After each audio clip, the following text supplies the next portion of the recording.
Okay, hi everybody and welcome along. Thank you for joining us today. I am here with a very special guest. With me today is Anna Crowle, women's health physiotherapist, who is women's health physiotherapist extraordinaire. Anna, not only a wonderful friend and extraordinary colleague, but she's also got a published research paper putting forward a theory that prolapse is caused by tension rather than weakness. So we're going to be delving into that today. And I think that's just the tip of the iceberg, actually, because I think Anna has also got another research paper that is due out very soon, isn't it, Anna? Yeah, that's correct. Thank you so much for having me. It's lovely to see you. Yeah, my second research paper is out any minute. It could be today, tomorrow, it could be next month. I'm just waiting for the final proofs or whatever the editorial people do. So that's basically a follow-up paper. It's more evidence, more hard data about this hypothesis, this theory that prolapse is caused by tension within the pelvis rather than weakness of the pelvic floor. Oh, that's amazing. And so this is experience of you working with your ladies in your Leeds-based practice, isn't it? Yeah, that's right. I see a lot of women experiencing pelvic organ prolapse, and I ask them to stop doing their pelvic floor muscle exercises. So that's pretty controversial, but that's where I stand on it. I really believe that pelvic floor muscle training is not the right course of action to go down with prolapse, because I think what's actually happening, rather than a weakness of the pelvic floor, which is allowing things to fall, rather than that, it's a pull somewhere in the pelvis. It might be a band of tight muscle, or more often than not, it's a piece of scar tissue from a past birth, and it tugs the organ down towards it. Yeah. So really repeated squeezing on top of that, I find is at immediate. Yeah, this is absolutely amazing stuff. So Anna, I was wondering if you could show us, in a visual way, what tension actually looks like in the pelvis. You're right. Okay. So I think you're wanting me to show you my prolapse dance. Yes, please. You want my prolapse dance? Okay, I'm going to show you my prolapse dance. Okay. So if this is the pelvis, this is the female pelvis. Okay, I imagine that I'm the rectum down the back of the pelvis. Okay, so I should run in a fairly straight line, but I'm a bit soft and squishy. Okay, and then the bladder is here at the front. Okay, so the bladder doesn't sit in exactly one spot. It's quite mobile. It needs to fill and empty. So it's got its happy place at the front of the pelvis above the pubic bone, but with some wiggle room. Okay, and then we've got this big fascial structure, so this big connective tissue structure that really runs from the back round to the front. Okay, and there's another one that comes up the sides. I always think it's a bit like the roof of the Millennium Dome, so it's a bit like this. Okay, and within that roof sits the cervix, like a chimney in that roof, and the cervix is the bottom of the uterus. Okay, so say you've got tension in the pelvis. Quite often the tension is at the back of the pelvic floor, because that's the area that undergoes the greatest expansion. That is the area of the pelvis that needs to really open every time we take a step, or open every time we sit down, or obviously when we birth our babies or wee or poo. There's this relaxation that needs to happen through the back of the pelvis. Now, when that doesn't happen because of stiffness or tension or restriction, adhesion, scarring, okay, then the pull happens in a three-dimensional way within the pelvis. So say that tension, say it's a scar and it runs up the back quite close to the rectum. The rectum will literally stick to that tissue, stick to that tension, that scarring, and this happens. So instead of the poo coming straight down the rectum, this happens. So we end up with the poo getting stuck in a pocket. That's essentially what a rectocele is. Okay. Or if the tension is coming around one of these big side structures, just due to the way that tension plays out, just the direction that it runs in, then that will pull on the bladder more and more and more until it moves out of its happy place into this place where it feels like it's a bulge in the vaginal space and it feels heavy. And actually for a lot of women, it's really difficult to fully empty the bladder. Then it's difficult. They'll end up having a wee and then standing up and then a little bit more wee dribbling out. And with a cervix, with a cervical prolapse, often what happens is that the tension kind of creeps up this side wall, up this roof of the Millennium Dome. And again, that pull happens in a three-dimensional way, tugging on the cervix over and over and over, really giving this deep dragging sensation. That sensation of the uterus being dragged down is really familiar to women who experience that kind of prolapse. So it's really important to remember that nothing falls in the human body. We've been told this, and it's an absolute myth. There's the way that we used to understand the body was that we were built like a stack of bricks, and within that stack of bricks, something could fall, okay? And really, we've moved on from that in medicine, but it seems like in gynecology, we haven't, and that women are still being told that things can fall down out of their vagina. It's absolute nonsense. That is not how we are constructed at all. We're suspended in our own webs of connective tissue, which mean that things cannot fall. But the way that they can be displaced is through. Yeah. Oh, that is absolutely. We know that. Go on. Yeah, I was going to say it's absolutely amazing there. I think my internet just went a little unstable on that last sentence there, but I think we've got that main gist there, that we experience more of a dragging and a pull than just a descending of gravity. That's just so well explained, and I absolutely love that. I think if anyone else is a visual person like myself, definitely having that standing visual is absolutely top notch. Thank you. So you've mentioned quite a few factors there that can cause this tension. I was wondering if you might be able to chat a little bit more about just a couple of those, like the breathing and the scars, for example. Okay, so breathing, I'm just going to touch on everything really briefly. Yeah. So basically our pelvic soft structures, so our pelvic floor, if you will, although it's not really a floor, and our diaphragm work in synergy, okay? And we are basically our oscillating structures. We are constantly oscillating. Our whole body is constantly oscillating like this, and this is how our movement is produced, okay? And when we're breathing well, it gives us this gentle oscillation through the pelvis. So when we breathe in, the soft structures of the pelvis expand a little, and when we breathe out, the soft structures of the pelvis recoil a little. So this gentle movement should be happening with every breath. But problems can happen in here. Sometimes it's the pelvic floor and sometimes it's the diaphragm, but one or the other.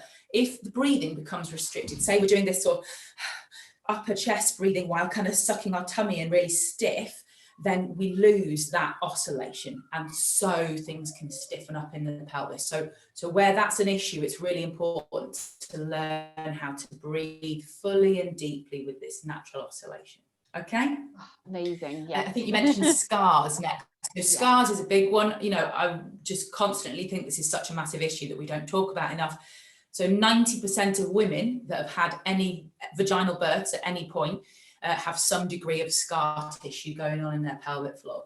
And we know that scar tissue tightens things up. So it grabs hold of the tissue and literally pulls.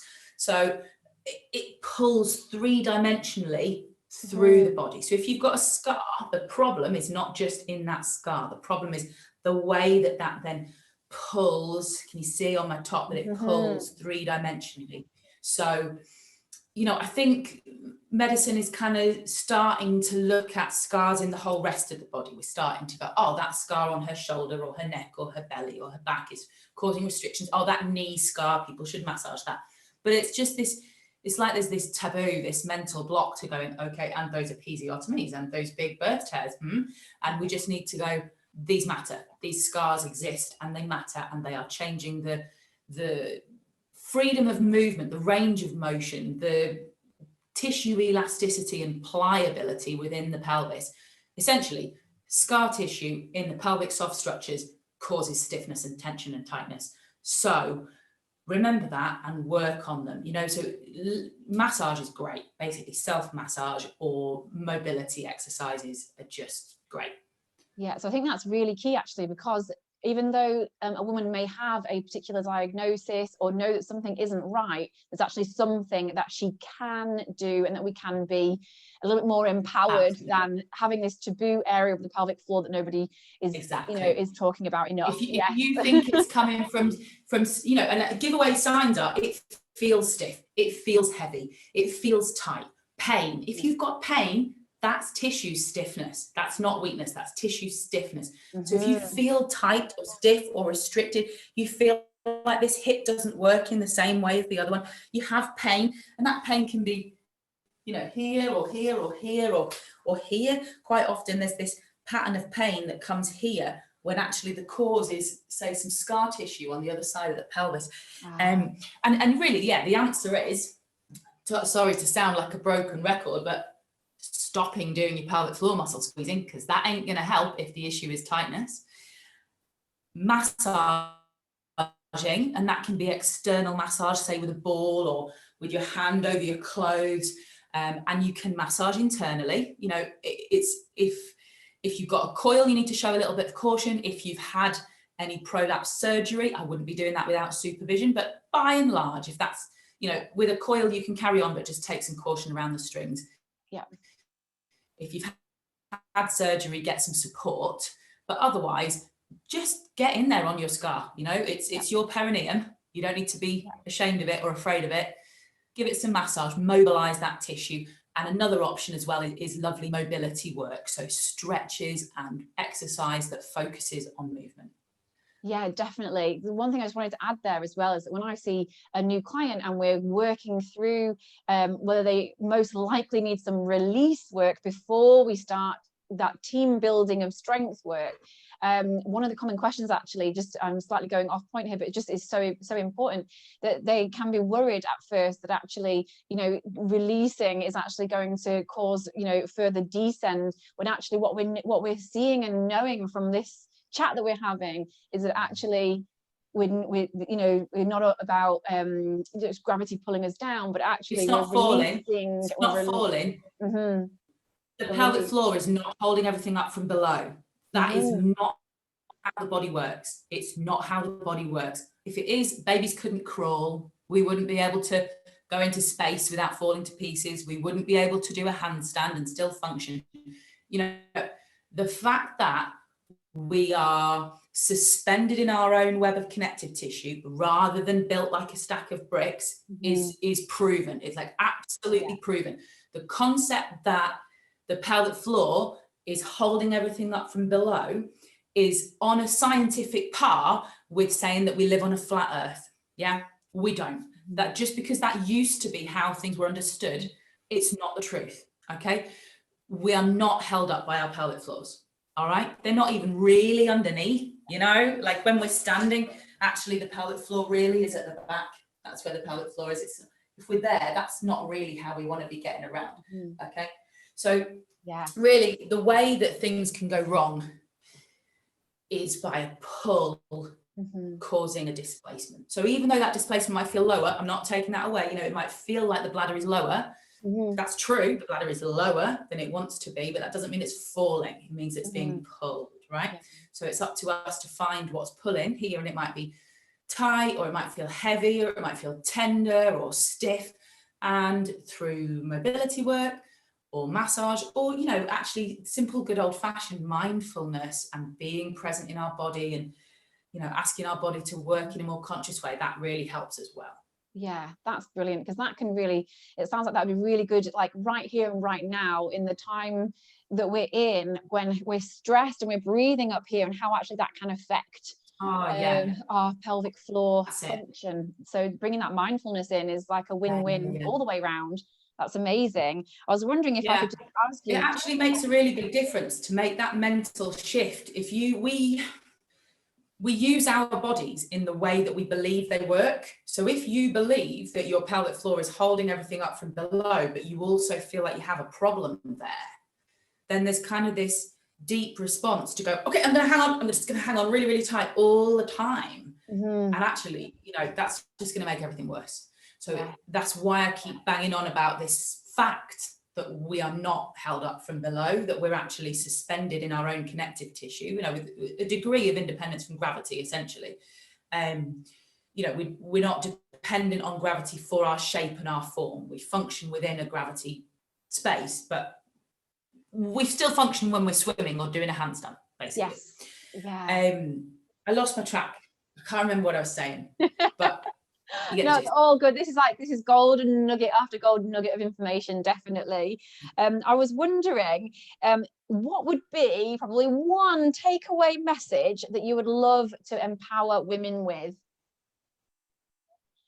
Okay, so I think it's this concept that the pelvic floor is not holding everything up from below, that Kegels are not the be all and end all. You know, actually, the evidence that we have that Kegels are helpful for prolapse, you know, is like, yes, there are trials, but those trials say a few women were helped a little tiny bit for a short time. You know, it really doesn't, there really is no evidence base that says if you don't do your pelvic floor squeezes, everything's going to fall out. You know, that's really a myth that we need to move on from. Actually, what we need is a lovely mobile, dynamic, reflexive and responsive pelvic floor that everything can have plenty of wiggle room and work in a healthy way. When we squeeze and make everything really tight, we can't poo, and everything ends up in the wrong place. Yeah.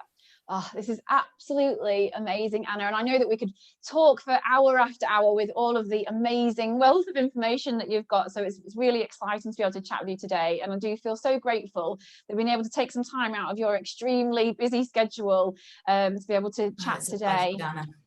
So thank you so much for today. And I'm sure that if anyone's got any further questions or would like to see you, where would they find you at, Anna? So you can find my website, www.annacrowle.co.uk. You can type it in the chat, and there's quite a lot of information on there. At the minute, my diary is really full, but I've got quite a lot of information on there. Essentially, I'm in Leeds, but at the minute, my diary is really full.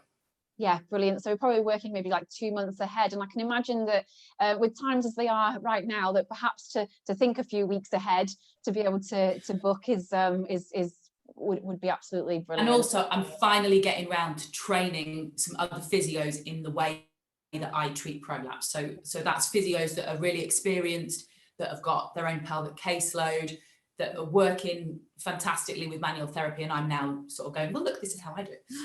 Exciting in the times. hope that more women can access that. Yeah, oh, that's absolutely amazing. Well, thank you so much, Anna, for your time today, and I'm sure we'll chat again soon. All right. Thank you so much for having me.